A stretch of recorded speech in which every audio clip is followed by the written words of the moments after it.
সবাই মৃত্যুকে এড়ানোর চেষ্টা করি, ভালোবেসে, প্রার্থনা করে, খুন করে। কিন্তু এই মৃত্যু এড়াতে গিয়ে আমরা অনেক পাপও করে ফেলি। একজনের ভুলের প্রতিশোধ নিতে গিয়ে আমরা অনেক নিরীহ প্রাণকেও শাস্তি দিয়ে ফেলি। সর্বশেষ রিভিউ করেছিলাম একটি ট্রেলারের। আজকে নতুন একটি মুভির রিভিউ করতে যাচ্ছি। গুপ্তের চালচিত্র দ্য ফ্রেম ফ্যাটাল। চালচিত্র মূলত একটি বাংলা শব্দ যার অর্থ হলো আচ্ছাদন। দুর্গার মাথার পেছনে রাউন্ড শেপের যেই ফ্রেমের মধ্যে বিভিন্ন চিত্র অঙ্কিত থাকে সেটি মূলত চালচিত্র। এই মুভিটি ভারতের প্রেক্ষাগৃহে মুক্তি পায় গত বছর অর্থাৎ 2024 সালের 20 ডিসেম্বর এবং ওটিটি প্ল্যাটফর্ম হইচইতে আসে গত 21শে ফেব্রুয়ারি।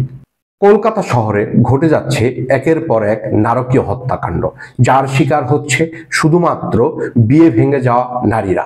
প্রতিটা খুনের পর খুনি নারীদেরকে নতুন বধূরূপে নতুন শাড়ি পরিয়ে গলায় মালা দিয়ে দেয়ালে ঝুলিয়ে দিচ্ছে এবং তাদের মাথার পেছনে লাগিয়ে দিচ্ছে চালচিত্র। সেম প্যাটার্নে চলছে খুন। এই ভয়ঙ্কর সিরিয়াল কিলিং এর তদন্তে নামেন কলকাতা পুলিশের গোয়েন্দা বিভাগের 4 জন চৌকস কর্মকর্তা: কনিষ্ক চট্টোপাধ্যায়, নাসির রহমান, রিতেশ কুমার ও বিশ্বরূপ অধিকারী। কনিষ্ক চট্টোপাধ্যায় অর্থাৎ টোটা রয় চৌধুরী একজন অভিজ্ঞ এবং দক্ষ পুলিশ কর্মকর্তা। এই টিমের প্রতিটি সদস্যের স্বভাব, আচরণ ও বৈশিষ্ট্যগত ভিন্নতার কারণে এই গল্পে নতুন মাত্রা যোগ করেছে। তদন্ত চলাকালীন সময়ে উঠে আসে 12 বছর আগে ঘটে যাওয়া একটি সিরিয়াল কিলিং এর ঘটনা, যা বর্তমানের ঘটনার সাথে অদ্ভুতভাবে মিলে যাচ্ছে। 4 কর্মকর্তাই কোমর শক্ত করে মাঠে নেমে পড়ে। এই জন্য তারা প্রথমেই দেখা করে আগের সিরিয়াল কিলিং এর যে আসামি ভুবন হালদার তার সাথে, যাকে রাখা হয়েছে পাগলা গারদে। এক সেকেন্ড ধরিয়ে দিলে ধরতে পারবে। মোটামুটি ধারণা নিয়ে তারা আবার কাজে নেমে পড়ে, কিন্তু খুনিকে ধরা আদৌ সম্ভব? গভীরে লুকিয়ে থাকা সত্য উন্মোচন করতে একের পর এক তারা বিভিন্ন চ্যালেঞ্জ মোকাবেলা করতে থাকে। সেই খুনি ধরার মিশনে গিয়ে তাদের 4 জনের টিম থেকে তারা 3 জনের টিম হয়ে যায়। কিন্তু আমি আর গল্প বাড়াবো না, নইলে স্পয়লার হয়ে যাবে, আপনারা মুভির প্রতি আগ্রহ হারিয়ে ফেলবেন। এখন আসি অভিনয়ে। ওদের বাড়িতে গিয়ে থাকবি তো ভালো লাগবে। এই মেয়েটার অভিনয় দেখেছেন? আমি প্রথমে ভেবেছিলাম এই মেয়েটা হয়তো আসলে স্পেশাল চাইল্ড।